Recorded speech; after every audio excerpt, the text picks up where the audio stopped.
सोने की ईंटें। हज़रत ईसा अलैहिस्सलाम किसी काम से जा रहे थे। आपके असहाब में से 3 लोग आपके हमरा थे।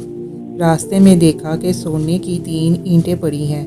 ईसा अलैहिस्सलाम ने असहाब से कहा, ये सोना लोगों को मार देता है, हरगिज़ इनकी मोहब्बत को दिल में जगह मत देना।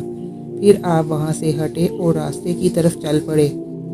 इनमें से एक ने कहा, ए रूहे खुदा, मुझे एक ज़रूरी काम है, मुझे इजाज़त दें, मैं वापस चला जाऊं। वो वापस चला गया। बाकी 2 साथी भी बहाने बनाकर वापस पलटे।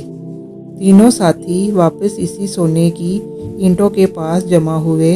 आपस में फ़ैसला किया कि सोने की इन ईंटों को आपस में बराबर तकसीम कर लें। एक साथी ने कहा, अब जबकि हम भूखे हैं और हमारे पास इतना ज़्यादा माल आ गया है, जाकर शहर से बेहतरीन खाना खरीद कर ले आओ। इस वक्त तक हम ईंटों की हिफाजत करते रहेंगे। खाने के बाद ईंटों को आपस में तकसीम कर लेंगे। वो शख्स चला गया और वापसी पर खाने में जहर मिला दिया ताकि सारी ईंटें इसकी हों। जो 2 साथी हिफाजत पर मामूर थे, उन्होंने फ़ैसला किया कि तीसरे साथी के वापस आते ही फ़ौरन इसका काम तमाम किया जाए ताकि हर एक का हिस्सा बढ़ जाए। जब इनका साथी खाना लेकर वापस आया तो बाकी दोनों ने मिलकर इसका काम तमाम किया। फिर मज़े से इसका लाया हुआ खाना खाने लगे। खाना खाते ही ये दोनों भी इधर ही ढेर हुए।